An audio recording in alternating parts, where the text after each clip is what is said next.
Très heureuse de vous retrouver dans ce journal, les titres de l'actualité.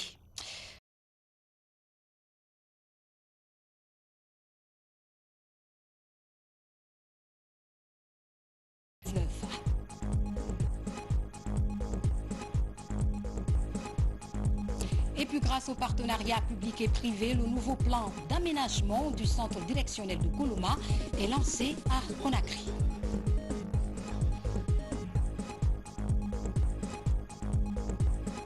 Enfin, la mort, la cruelle a encore frappé la famille culturelle guinéenne. Selon dit Ansouman Kamara, dit Petit Condé, guitariste chevronné, compositeur et arrangeur, a tiré sa révérence des suites de maladie à Conakry. C'est tout pour les titres. Bonsoir et bienvenue à tous. Nous ouvrons ce journal par l'adresse à la nation du chef de l'État, professeur Alpha Condé. Suivez.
Guinéens, chers compatriotes, bonsoir.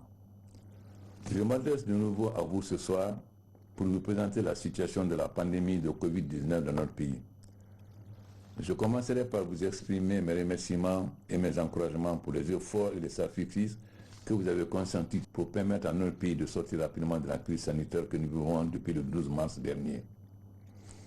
Chers concitoyens, depuis la confirmation du premier cas sur notre territoire il y a exactement 3 mois, j'ai donné des instructions au gouvernement afin que la lutte contre cette pandémie soit une priorité absolue. Des mesures de riposte ont été déployées progressivement afin de réduire le risque de propagation du virus. C'est ainsi que j'ai décrété l'état d'urgence dans notre pays depuis le 26 mars 2020. D'autres dispositions plus ciblées ont suivi comme la fermeture des frontières, des restrictions spécifiques au transport des personnes et des marchandises, la fermeture des écoles, universités, lieux de culte, bars, restaurants, la suspension des conférences, colloques internationaux et tournois sportifs, ainsi que d'autres cadres de rassemblement de personnes. Dans la même logique, le port du masque est obligatoire dans l'espace public depuis bientôt 2 mois.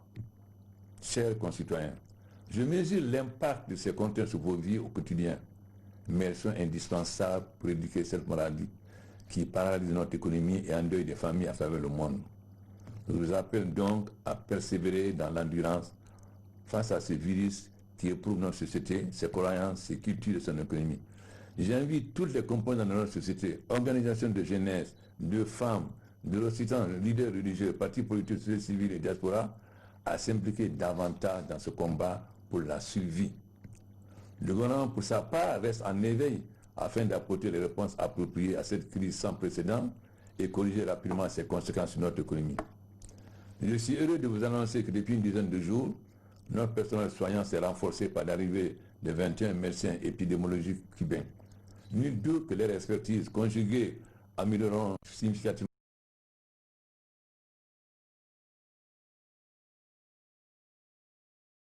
Je remercie à cette occasion les autorités cubaines pour avoir facilité et diligenté cette collaboration. Par ailleurs, je vous annonce la mise à la disposition des populations d'1,2 million masques que j'ajoute aux 800 000 déjà distribués, ainsi que la commande de notre logement est offerte aux élèves, étudiants et enseignants. Les capacités d'accueil dans les différents centres de traitement ont été améliorées, ce qui a permis de dédier exclusivement le centre de Donka au cas nécessitant une assistance médicale spécialisée. Sur le plan économique, le secteur privé se trouve très impacté par les effets de la Covid-19. Afin d'atténuer davantage le choc induit par le ralentissement des activités économiques, j'ai décidé la mise en place d'un fonds de garantie des prêts et d'un fonds d'appui aux grands groupements et petites et moyennes entreprises PME de notre pays. Les décrets relatifs à ces soutiens ont été signés il y a 10 jours et les départements concernés s'emploient à leur application. J'ai également instruit le gouvernement d'octroyer à certaines catégories sociales fortement impactées des subventions et des aides publiques et de consentir des facilités et des exonérations fiscales de manière à réduire de manière significative l'effet de la pandémie sur leur activité économique et leur pouvoir d'achat. La COVID-19 est encore présente dans notre pays. Aujourd'hui, sur 27 802 cas testés, nous totalisons 4 572 cas de contamination contre 3 249 guérisons, soit 71%. Nous déplorons cependant, hélas, 26 décès hospitalisés. En ce moment, 470 patients sont en soins dans le 7 centres de traitement immunologique. Je présente mes condoléances aux parents et proches de personnes ayant perdu la vie et souhaite un prompt rétablissement à celles qui sont en soins. Bien que les statistiques soient dynamiques, ces tendances générales, depuis ma dernière adresse à la nation, permettent cependant d'entrevoir des signes positifs. Sur les derniers mois, le nombre de nouveaux cas confirmés de Covid-19 est passé en dessous du seuil de 70 patients. Nous annonçons des statistiques encourageantes avec un taux de guérison de près de 70% et une létalité relativement faible de l'ordre de 25%. On note également une tendance à la baisse du taux de positivité malgré l'augmentation de la capacité de dépistage. Nous avons actuellement 9 sites de prise en charge: Nongo, Donka, Alfayaya, Kinyan, Bissia, Maison Centrale, Kindia, Boké, Fria, soit 600 à Conakry et 3 à l'intérieur. Notre combat pour éradiquer la COVID-19 est cependant loin d'être terminé. L'expérience récente de certains pays dans la lutte contre cette pandémie nous a enseigné que tout le lâchement dans l'observation des mesures visant à contenir la maladie constitue un risque de nouvelles contaminations. Nous ne commettrons pas ces erreurs après tant de sacrifices. C'est pourquoi j'appelle toutes les Guinéennes et tous les Guinéens à continuer de respecter rigoureusement les mesures édictées. C'est notre lutte commune et nécessite l'implication totale et constante de tous. Chers continents, en ayant pris toute la mesure de la situation, sur recommandation des experts, je désire les mesures suivantes. L'état d'urgence sanitaire pourrait être reconduit ou pas selon la situation du Parlement déjà saisi par le gouvernement pour une période de 30 jours à compter du 15 juin 2020 sur tout l'étendue du territoire national. Le couvre-feu allégé est désormais en vigueur de 23h à 4h du matin pour la zone du Grand Conakry, Koya, de Breka et Conakry. Il reste entièrement levé à l'intérieur du pays. Fermeture des marchés à partir de 18h pour le Grand Conakry. Le port du masque reste obligatoire. Les dispositions initialement prévues contre les contrevenants restent également en vigueur. Les classes d'examen de l'enseignement primaire et secondaire ainsi que les universités seront rouvertes à partir du lundi 29 juin 2020. Cette reprise des cours sera subordonnée à la présentation par les ministres concernés d'un plan détaillé portant sur les mesures suivantes: respect de la distanciation sociale au sein des établissements, la prise systématique de température à l'entrée et à la sortie, le lavage systématique des mains à l'entrée et à la sortie des établissements, le port obligatoire des masques, y compris par les enseignants, un programme ordonné de rentrée des classes, la réouverture à partir du 22 juin des lieux de culte exclusivement dans les préfectures qui n'ont pas enregistré de cas de Covid-19 pendant une période de moins de 30 jours. Cette réouverture sera subordonnée à la présentation par le ministère des Affaires religieuses du gouvernement des mesures appropriées de prévention sanitaire. Toutes les autres dispositions relatives à l'état d'urgence sanitaire demeurent en vigueur. Ces mesures seront justifiées au gré de l'évolution de la pandémie. La préservation de la vie et de la santé de nos concitoyens présidera systématiquement mes choix. Je remercie l'ensemble du peuple guinéen pour son adhésion à notre stratégie de lutte.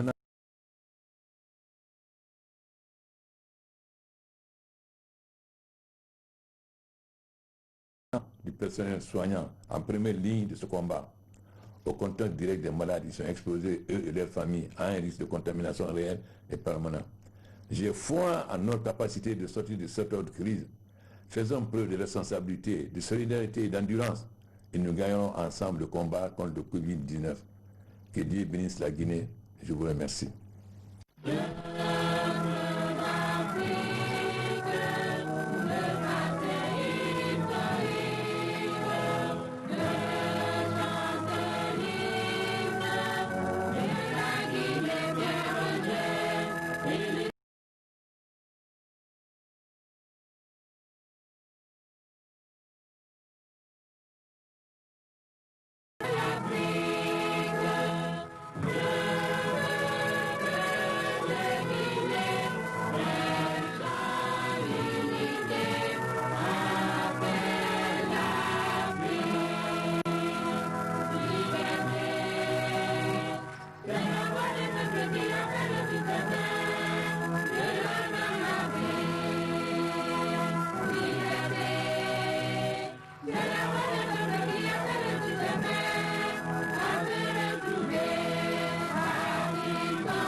Mais voilà, lutte contre le coronavirus, la République de Cuba vient prêter main forte à notre pays. Une mission médicale cubaine est actuellement à Conakry pour échanger avec les responsables de l'ANSS au sujet de l'introduction du remède cubain dans la prise en charge de nos malades. Mamadi Terna Kamisoko a pris part à la rencontre. Ils sont 21 membres de la mission médicale cubaine à prêter main forte à la Guinée dans le cadre de la lutte contre le Covid-19.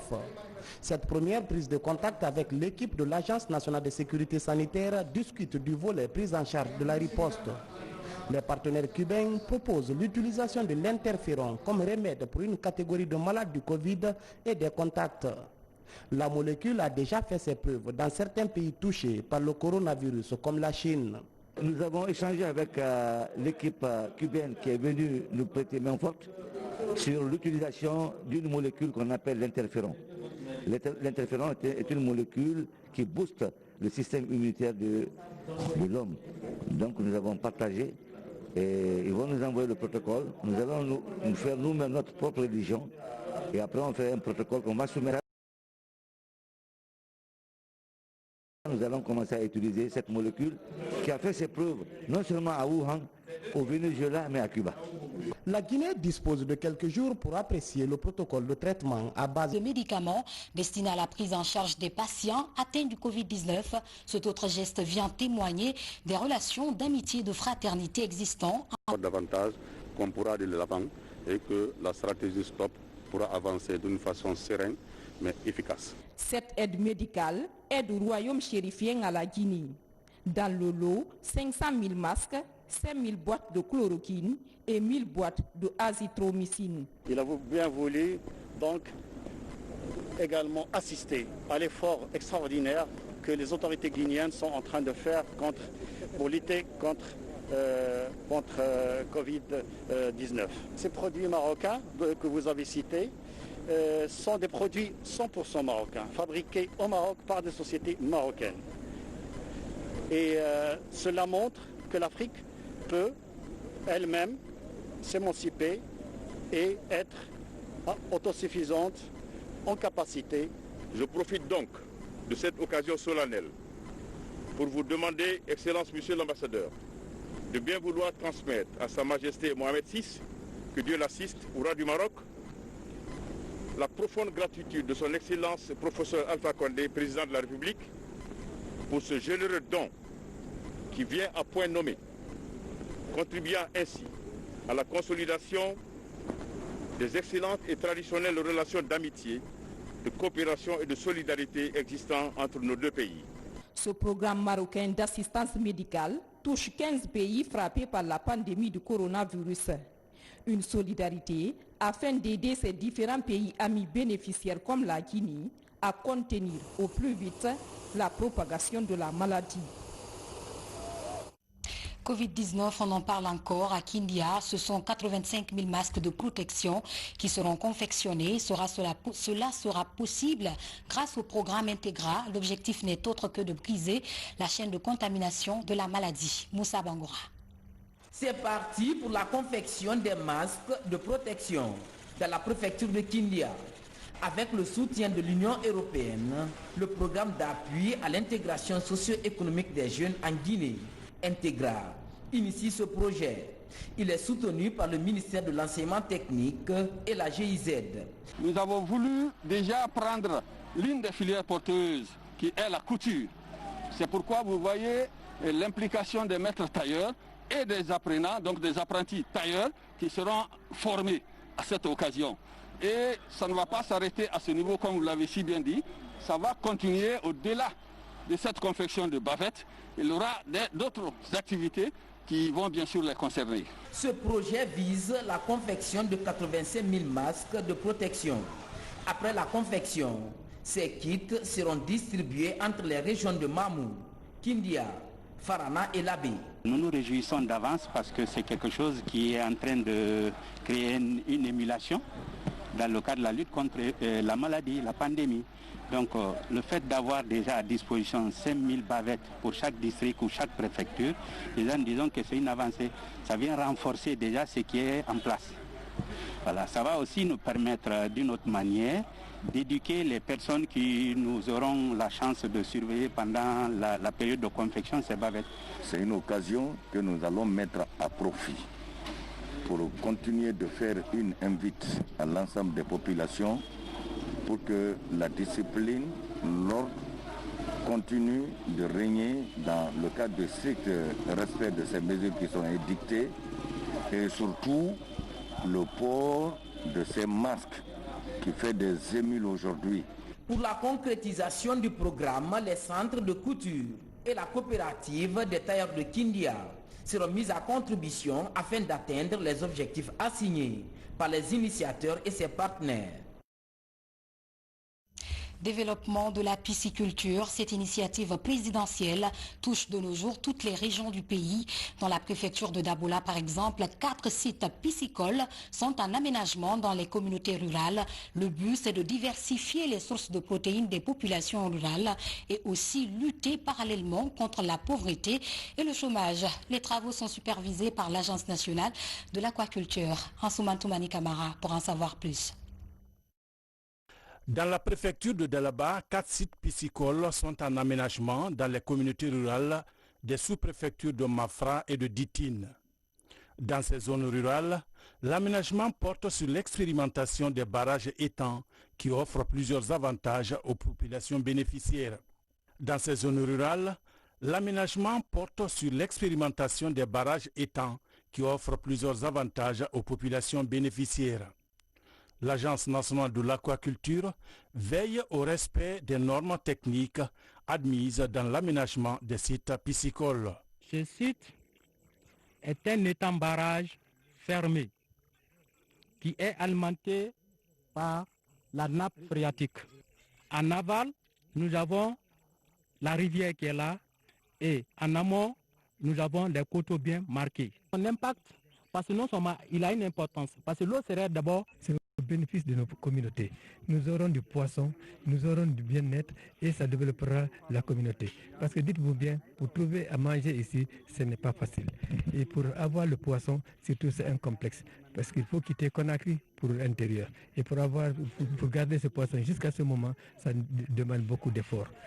Cette initiative présidentielle, au-delà de faciliter l'accès aux protéines halieutiques, favorise aussi la formation des aménagistes ruraux. Les jeunes formés en Basse-Guinée l'année dernière sont mis à contribution dans la réalisation des fermes piscicoles dans les communautés rurales de Dalaba. Nous sommes les 35 personnes, les 24 femmes avec les 11 hommes 11. En tout cas, nous sommes très contents pour le travail qu'il fait à Remakona ici à Mafara. Nous on go le comme faire donc comme il y a 10 projets mais nous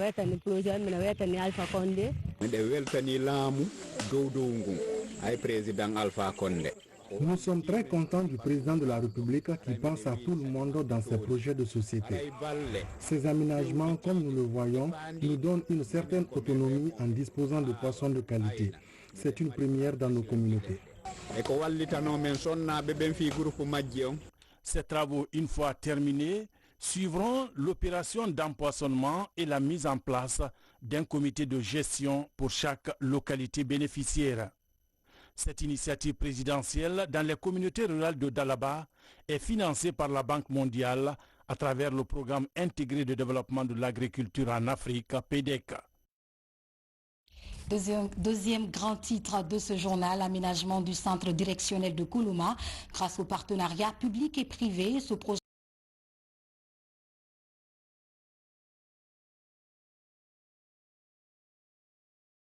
voirie secondaire avec l'installation des équipements d'assainissement. Sur le terrain, les machines et les équipes techniques sont déjà présentes. Saint-Martin Fansinaduno pour ce reportage. Un an après le déguerpissement du centre directionnel de Koloma, le gouvernement s'active pour la viabilisation de ce domaine public. Les travaux d'aménagement démarrent grâce au partenariat État guinéen et un cabinet sous-régional IMAG Ordine. La première étape qui a consisté au ramassage des gravats est bouclée. Sur le terrain, des machines ronronnent pour ouvrir les routes, les grands boulevards et les autres commodités de vie. Avant de construire, il faut aménager. puisque dans l'aménagement, dans ce présent aménagement, il y a en plus des voiries, il y a les réseaux d'eau, d'électricité, il y a aussi les fibres optiques qui vont être mises en place, y compris l'aménagement des espaces verts, des parkings et des aires de jeu. Voilà, donc on livre en fait à l'occupant tout ce qui est comme commodité pour lui permettre une bonne fonctionnalité de l'ouvrage qu'il va réaliser. C'est un gigantesque projet qui va désengorger l'administration publique et les autres centres d'affaires, jusqu'ici concentrés à Kaloum. Au niveau de la commodité, nous avons des grandes voies d'accès, telles que le plus grand boulevard de la Guinée, qui sera sur 50 mètres de large. On aura aussi le plus grand rond-point de Conakry. On aura plusieurs ronds-points, la V9, avec 2 fois 3 voies, avec une piste cyclable pour les engins en 2 roues et une voie pour les piétons. Le nouveau schéma directeur connaît des modifications et des relocalisations dans son exécution. Seulement, les bâtis déjà présents ne seront pas touchés. Aujourd'hui, les institutions qui ont bénéficié auparavant des domaines attendent cet aménagement. La superficie devant abriter le futur siège de l'Assemblée nationale est identifiée avec l'opération de bornage effectuée. Ce nouvel aménagement a consacré une partie du domaine aux institutions républicaines. Certains ont commencé, comme vous voyez, certains ont commencé, je parle de l'ARPT, du ministère des Affaires étrangères, et nous aussi, dans les 3 mois qui suivent, s'il plaît à Dieu, nous allons commencer. Vous allez voir déjà les travaux réels de la construction de ce siège, parce que c'est la priorité numéro 1 du président de l'Assemblée nationale. Cet aménagement prévoit tout un ensemble de commodités de vie pour redonner à Koloma son identité d'écoquartier avec un lac artificiel qui sera créé sur 10 hectares. Et puis le Premier ministre chef du gouvernement rend hommage au désormais ancien ambassadeur des États-Unis en Guinée. Dr Ibrahima Kassori Fofana a signé dans le livre des condoléances Adi Camara. La chancellerie des États-Unis d'Amérique en Guinée accueille le Premier ministre chef de gouvernement ce lundi. Dr Ibrahima Kassori Fofana vient présenter au nom du chef de l'État, professeur Alpha Condé, les condoléances du peuple du gouvernement guinéen aux diplomates et au personnel de l'ambassade des États-Unis en Guinée suite au décès de son Excellence Simon Henshaw, survenu à Conakry le 9 juin dernier. Circonstances et conjoncture obligent. La cérémonie est simple, sans protocole. Sa haute portée diplomatique procède des relations privilégiées qu'ont tissées la Guinée et les États-Unis d'Amérique dès les premiers jours de notre indépendance. Nous sommes passés exprimer nos condoléances les plus profondes pour le décès de l'ambassadeur Simon, qui était un ami personnel. Je voudrais le faire au nom du président de la République, du gouvernement de la République et du peuple de Guinée. L'ambassadeur aura vécu environ 1 an en Guinée, mais 1 an d'un travail intense qui a permis de conforter les relations bilatérales, de renforcer le business entre les États-Unis et la Guinée et de créer les conditions d'un dialogue dans la classe politique interne entre le gouvernement et la classe politique. Il aura beaucoup fait. J'exprime mes condoléances à son épouse Jackie, à ses enfants, au gouvernement américain, à ses collaborateurs ici à l'ambassade et souhaite que Dieu lui accorde le paradis qu'il mérite. Emporté par une crise cardiaque le mardi passé à Conakry, son Excellence Simon Henshaw exerçait dans la diplomatie espagnole, le russe et le portugais, en plus de son anglais maternel. Je vous le disais, une autre perte assez dure pour la famille culturelle guinéenne. Il s'agit de la disparition de Petit Condé, guitariste chevronné ayant fait ses preuves aux côtés de plusieurs artistes guinéens entre les années 1993 et 2005. Il a tiré sa révérence dans la matinée de ce lundi à l'hôpital Ignace Dine. L'émotion est grande dans sa famille. Makeme Dozo y était. Suivez son reportage. Un monument culturel vient de tomber. Petit Condé, Ansoumane Camara, était une virtuose de la guitare. Un arrangeur artistique et biologique est inconsolable. Sa femme est paralysée par le choc. Sa maman s'en remet à Dieu et prie pour le repos de l'âme de son fils.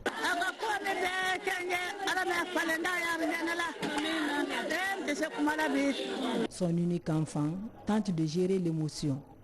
Elle cherche à consoler les parents. Âgé de 16 ans, Doussou Camara n'a jamais eu une sensibilité artistique sur recommandation de son père. Il n'a pas accepté que je joue de la musique ou bien que je m'interfère dans les trucs musicaux. C'est seulement sur mes études qu'il a préféré. Les artistes retiennent de Petit Condé un grand rassembleur, toujours disponible pour accompagner les talents. Moi personnellement, avec mon âge, j'avais déjà quitté l'arène de la musique, j'avais abandonné. Mais c'est Petit Condé qui nous a tous rassemblés. Il dit, pour ne pas que les enfants perdent le repère, nos enfants perdent le repère de la culture guinéenne, essayons de se retrouver en ancien à la paillote pour maintenir, s'il le faut, la racine principale de notre folklore. Donc à partir de là, les enfants auront la chance de s'inspirer.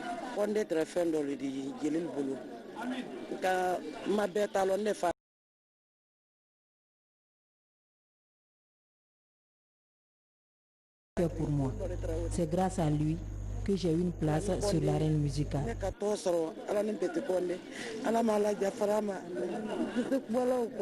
Ansoumane Camara est connu sous le nom Petit Condé. Le défunt était l'homonyme de feu Ansoumane Condé de Farana, ministre dans le premier gouvernement du premier régime. Le nom de famille de son homonyme a gagné sur son propre patronyme. L'enterrement du guitariste Petit Condé est prévu ce mercredi, selon le ministère des Sports, de la Culture et du Patrimoine historique. Et puis il faut reconnaître qu'Ansoumane Camara, au-delà d'être un bon guitariste, était aussi un excellent compositeur et arrangeur, contributeur émérite et fondateur du groupe Standard Petit Condé. Le parcours artistique et la discographie de l'homme sont riches et variés. Hassan Hilal Silla revient sur le parcours de cet artiste hors pair. Regardez.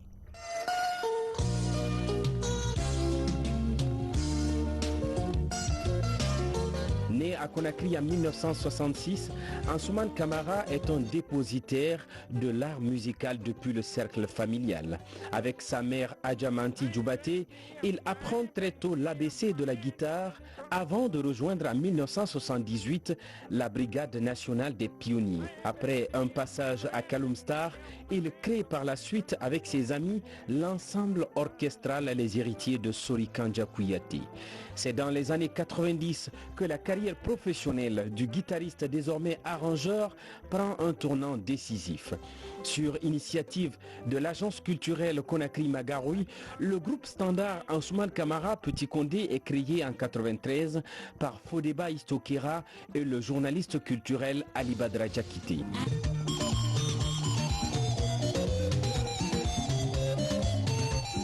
L'expertise et le leadership de l'artiste sont sollicités pour diriger le groupe. Au fil des ans, le groupe Standard et Petit Condé s'imposent à Conakry et dans les plus grands événements musicaux. 2 albums sortiront de cette collaboration ainsi que des centaines d'arrangés brillera de ces belles collaborations. Avant de poser à jamais sa guitare ce lundi 15 juin, comme pour consoler ses millions de fans, Petit Condé disait souvent avoir réalisé son rêve, celui de franchir les portes d'un studio d'enregistrement moderne.